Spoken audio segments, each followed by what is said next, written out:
Salut à tous, c'est Inspecteur Crypto, tout simplement une vidéo un peu différente qui sera plus une vidéo éducative, un petit peu plus pour les personnes débutantes ou qui viennent de rentrer sur le marché ou qui n'ont pas encore d'énormes connaissances. Ce sera tout simplement une vidéo sur le vocabulaire, sur les principaux mots qui sont utilisés au niveau crypto-monnaie. C'est vrai que quand vous pouvez écouter certaines vidéos YouTube, il y a possiblement des termes que vous ne connaîtrez pas et j'ai essayé d'en faire une petite dizaine, les 10 pour moi qui sont les plus utilisés pour qu'au moins vous compreniez un peu mieux possiblement ce que je dis moi, mais aussi ce que dit d'autres youtubeurs. N'hésitez pas à liker la vidéo, à commenter, à me dire ce que vous en avez pensé et à vous abonner. Tout de suite, nous allons commencer par du coup les premières définitions des mots de vocabulaire. Première notion que je vais aborder du coup, c'est la notion de bull market et bear market. Tout simplement, un bull market, c'est une phase où il y a une forte demande et donc forcément une augmentation des prix. C'est toute la phase qu'on a vue là en 2017, c'est une phase de folie acheteuse où les acheteurs ont largement l'avantage sur les vendeurs. Et le bear market, tout simplement, c'est le contraire, c'est lorsque son marché a atteint un top et commence et a vraiment saturé, c'est une phase de baisse des prix avec une forte baisse de la demande et du coup, c'est une phase où les vendeurs ont pris l'avantage sur les acheteurs. La seconde notion que nous allons aborder est une notion d'analyse technique, c'est la notion de résistance et donc de son contraire support. Là, sur ce graphique du chiffre, par exemple, on peut voir que là, on a un beau support. Un support, c'est tout simplement une ligne de tendance où le cours va venir plusieurs fois buter dessus sans réussir à passer en dessous. En fait, c'est quelque chose qui va, comme son nom l'indique, supporter le cours. Là, on voit que le cours est revenu une, deux, là, faire plusieurs touchettes à ce niveau-là. Là, il est passé dessous, là, il revient dessus. Voilà, c'est tout simplement une ligne de support qui soutient le cours. Une résistance, à son contraire, est une ligne qui va empêcher le cours de passer et du coup, qui va rejeter le cours vers le bas. Autre terme que vous avez dû sûrement entendre, c'est le DCA ou le Dollar Cost Average. C'est tout simplement le fait de rentrer par palier, que ce soit par palier en fonction des pourcentages de gains ou souvent que ce soit sur une certaine fréquence de temps. Par exemple, vous vous dites, chaque mois, j'investis 100 $ dans le Bitcoin.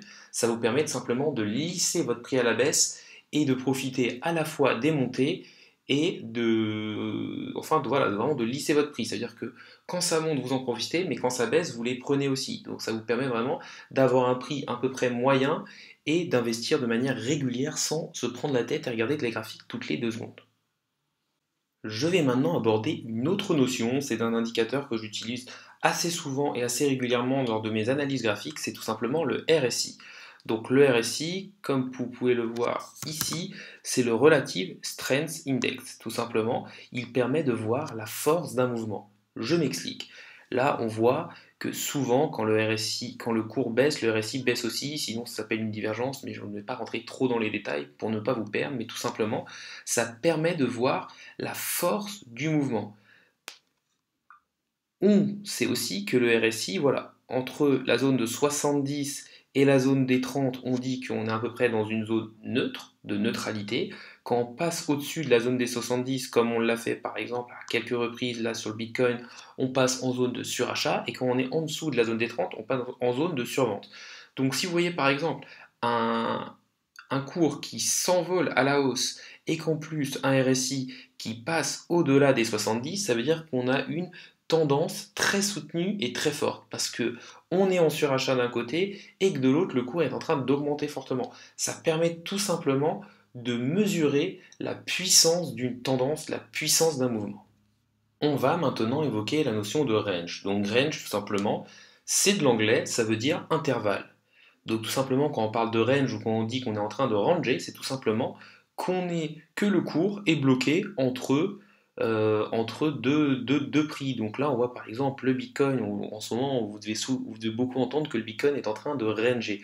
Tout simplement, ça veut dire que voilà, là, depuis début mars, on voit que le Bitcoin, il est bloqué entre, entre cette ligne jaune qui est à 48 000 $ et cette ligne jaune qui est en gros à 63 000 $. Vous voyez que le cours reste dans ce range, donc qu'aucune tendance est en train de se dégager. Un range est tout simplement une espèce de tendance neutre où le cours oscille entre une borne hausse et une borne basse. Prochaine notion, c'est encore une notion d'analyse technique, c'est tout simplement la notion de pullback. Pullback, ça veut simplement dire revenir. Donc Là, on peut voir par exemple que là, on fait un beau pullback. En fait, c'est quoi? C'est on casse la résistance qu'on avait à ce niveau-là et on va revenir taper dessus.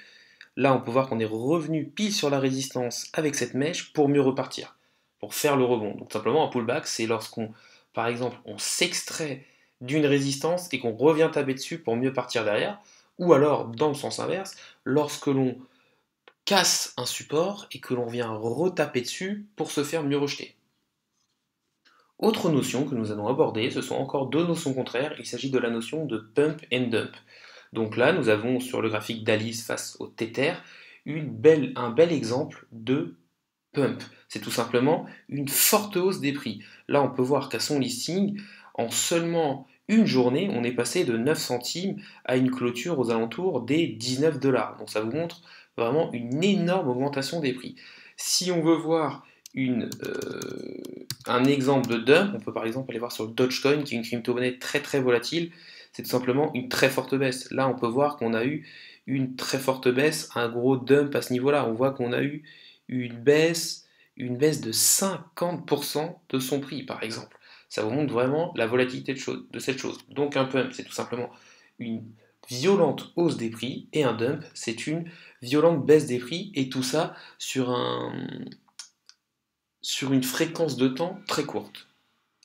Une autre petite définition importante pour moi, c'est le FOMO, donc le Fear of Missing Out. Tout simplement, c'est la peur de rater une opportunité. Donc en fait, c'est ce qui explique que quand un cours monte très fortement, tout le monde a envie de rentrer dedans. Et quand on dit du FOMO, c'est tout simplement, vous avez tellement peur de rater l'opportunité que vous allez rentrer de manière irrationnelle et par exemple suivre un cours qui est totalement vertical. Et donc vous avez de grandes chances en faisant du FOMO de vous manger la correction derrière et de ne pas être en gain. Autre chose que vous avez dû entendre assez souvent, c'est la notion d'altcoin et ce qui va avec l'altcoin season. Un altcoin, c'est tout simplement toutes les autres crypto-monnaies que le Bitcoin. Donc vous pouvez aller sur CoinMarketCap, tout ce qui est après le Bitcoin dans le classement, ce sont des altcoins, c'est-à-dire l'Ethereum, le Binance Coin, etc., etc.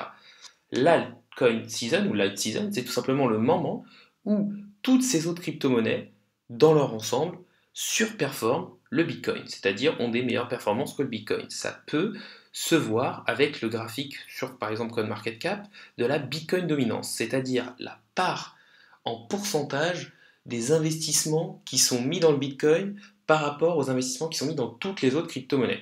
Là, on peut voir qu'actuellement, depuis le mois de mars, on est vraiment dans une période qu'on peut dire un peu d'altcoin season, parce que depuis le mois de mars, la Bitcoin dominance ne fait que chuter et est quand même passé de 60% à 44%. Ça veut dire qu'actuellement, avec 44,90, ça veut dire que 44,90% de l'argent mis dans les crypto-monnaies est mis dans le Bitcoin. Une autre notion qui est beaucoup utilisée, c'est la capitalisation de marché ou le market cap.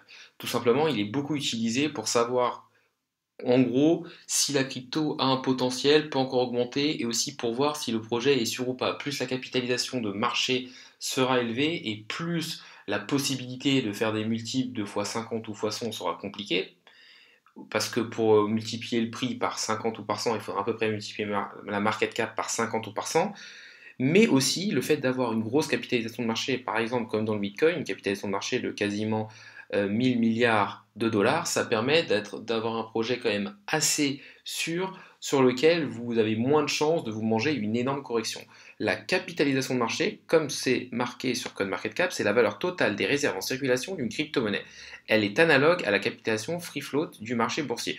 Tout simplement, la capitalisation boursière, c'est le prix du token fois le nombre de tokens en circulation. Pour finir cette vidéo, je voulais tout simplement vous montrer un indicateur pour moi qui permet de voir l'état du marché d'un seul coup d'œil. C'est le Scalpel Index. Tout simplement, en haut, à ce niveau-là, vous avez le cours du Bitcoin. Du coup, là, en daily, donc une bougie égale une journée. Donc, vous pouvez voir que son cours actuel est marqué là. Donc, ça permet de voir quel est le cours du Bitcoin et comment il s'est comporté depuis les derniers mois. Et en dessous, vous avez trois indicateurs très importants. Vous avez d'abord le Crypto Fear and Greed. Tout simplement, ça permet de savoir si le marché est dans une forte période de peur ou une forte période d'euphorie. Plus vous allez être vers le greed, plus vous allez être dans l'avidité et dans l'euphorie. Là, on peut voir qu'actuellement, au moment où je tourne la vidéo, on est plutôt dans la peur, mais la peur moyenne. Ensuite, vous avez le Social Index qui vous permet de savoir comment se comportent les réseaux sociaux par rapport au Bitcoin et à la crypto-monnaie. Là, on voit qu'il est à fond sur up, ça veut dire qu'il y a un fort engouement et qu'on en parle beaucoup. Sûrement aussi parce que le marché est un peu en période de peur. Et vous avez le dernier qui est Market Order Flow pour savoir à peu près quelle est la situation du marché. C'est-à-dire, est-ce que les gens sont plutôt en recherche de vente, en recherche d'achat? Là, on voit qu'on est neutre, légèrement en recherche d'achat, mais quand même assez neutre sur le Bitcoin. Tout simplement, moi je pense que c'est assez simple pour une personne qui vient de commencer de se dire en arrivant là, ok, là le marché est dans une période de peur, donc possiblement c'est un bon moment pour acheter. Rappelez-vous, il faut mieux acheter après une correction et quand le marché est en peur plutôt qu'à acheter sur une forte euphorie et sur quelque chose de vertical. Vous pouvez aussi voir est-ce que les réseaux sociaux en parlent beaucoup, donc est-ce que ça devient de plus en plus mainstream, et aussi regarder où que fait le marché, c'est-à-dire est-ce qu'on est en train de vendre et du coup on va possiblement descendre d'un coup, ou est-ce qu'on va acheter et on va plus monter. Voilà, pour moi c'est quelque chose d'assez simple pour pouvoir voir d'un seul coup d'œil comment se comporte le Bitcoin qui est le king des crypto-monnaies. La vidéo du jour est donc finie, j'espère que vous avez aimé cette petite revue avec le vocabulaire de base et pour moi un indicateur qui est assez simple à regarder quand on est débutant. Si vous avez aimé la vidéo, n'hésitez pas à liker, à commenter en me disant ce que vous en avez pensé et aussi me demander d'autres possiblement mots de vocabulaire que vous ne comprendriez pas. Et n'hésitez pas aussi à vous abonner. C'est tout ce que j'avais à vous dire dans la vidéo. Salut à tous et à la prochaine!